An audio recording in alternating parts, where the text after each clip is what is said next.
We were paid to dig. We shouldn't have opened it. I work for a small construction company. Nothing fancy. Just foundation, septic lines, small commercial lots. We don't take weird jobs. No abandoned hospitals. No government contracts. Just dirt and concrete. And the pay is good. That's why none of us asked too many questions when the boss told us we had a private dig job outside town. Cash up front. No permits needed. Handled already, he said.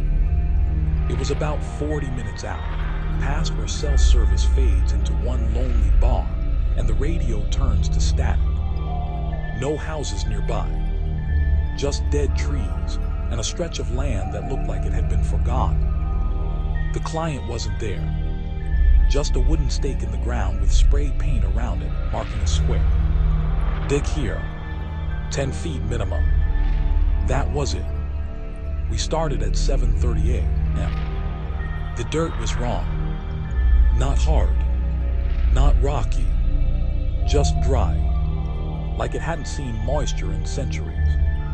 It broke apart like ash. No worms. No roots. No smell. By 5 feet down, the air in the pit felt heavy, like the pressure before a thunderstorm. By 8 feet, the temperature dropped. Marcus joked that maybe we were digging into hell. Nobody laughed. At exactly 10 feet, the excavator bucket hit something solid. It wasn't rock. It sounded hollow. We climbed down with shovels and cleared it off by hand. It was a door, not attached to a frame, not connected to walls, just a rectangular iron door, embedded vertically in the earth like it had been planted there. No hinges on our side, no handle, just a seam running along the outline and a circular metal ring near the center. The metal wasn't rusted. It was warm. We argued for 20 minutes. Lewis said leave it alone. Marcus wanted to call the boss. I said we should at least see if it moved. Curiosity wins more arguments than logic ever will. Marcus wrapped his fingers around the ring. It burned him. He didn't let go. He pulled. The door opened inward, and the smell hit us first. Burning hair, rotting meat, hot metal, sulfur so thick it felt like it coated your throat. And wind. Wind shouldn't blow upward from underground. But it did. There was no tunnel, no basement, no foundation. On the other side of that door was a sky. A red sky. Black clouds moving in fast spirals. Lightning that wasn't white. It was dark like cracks in reality.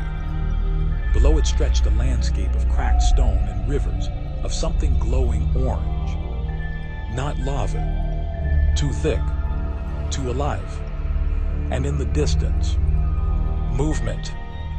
Marcus said very quietly that's not possible. Something screamed. Not close. Far. But loud enough that we felt it in our bones instead of hearing it. Shapes moved across the horizon. Then we saw them clearly. Figures riding on massive skeletal horses, if you could call them horses. Their legs bent wrong. Their skulls elongated. Fire leaked from their ribs. The riders were thin. Too thin. Skin stretched tight over jagged frames. Horns twisted back from their heads like broken branches. And they were looking at us. They weren't confused. They weren't surprised. They had been waiting. The first demon moved. The horse didn't gallop. It glided, crossing what had to be miles in seconds. We stumbled backward from the door, falling over each other in the dirt. The rider stopped at the threshold.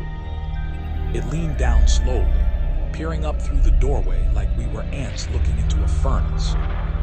Its eyes were empty sockets filled with swirling fire. It smiled. Its mouth split too wide. and then it reached through. Marcus didn't even have time to scream. The demon grabbed him by the head and lifted him straight off the ground. No effort, no struggle.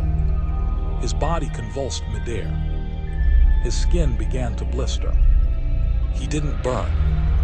He peeled, like paper dropped into flame. And then he was gone. Not dragged inside. Not thrown. Just gone. Like something consumed him from the inside out. We ran. Lewis tripped before he got 3 steps. Another rider burst through the doorway fully this time, horse and all. The ground cracked beneath its hooves. Grass shriveled black instantly. It didn't chase Lewis. It walked. Slow. Confident.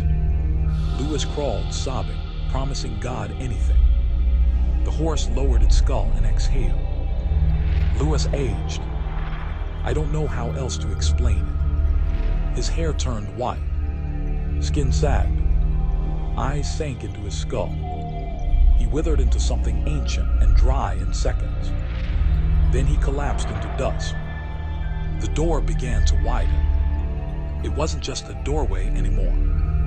It was expanding, stretching, like reality itself was tearing open. More riders gathered at the edge, watching, waiting their turn.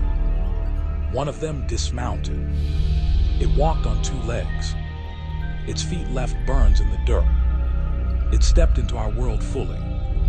The air around it warped. It looked at me, and I understood something without it speaking. This wasn't an accident. This was excavation. We hadn't found the door. We had uncovered it, and now it was open. Behind me, the excavator engine roared. Darren, who hadn't run, had climbed into the cab. He swung the arm around blindly and slammed the bucket down onto the iron door. The demon turned its head slowly, almost amused. Darren screamed and slammed the bucket again. The metal bent. The door shrieked. The sky on the other side flickered. The demon lunged. The excavator was ripped in half like cardboard. Darren's upper body landed a few feet from me. Still blinking.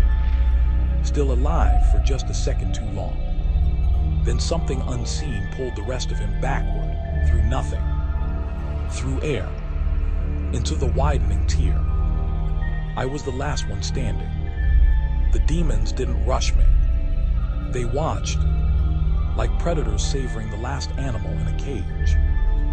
One rider raised a hand, and the door began to close. Not fully, just enough. Enough to trap me at the edge. The demon that had stepped through stood inches from my face. Heat poured off it. Its mouth opened, and in a voice layered with 1,000 whispers, it said, "Not yet." It reached forward and pushed me, not into their world, backward, into ours. I woke up at the hospital. They said I was found wandering the highway 3 miles away.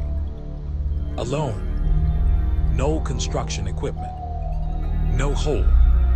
No crew. The land we were sent to doesn't exist. The address isn't real. The boss, missing. Company dissolved. No records of my coworkers ever being employed there. But I remember digging. I remember the door.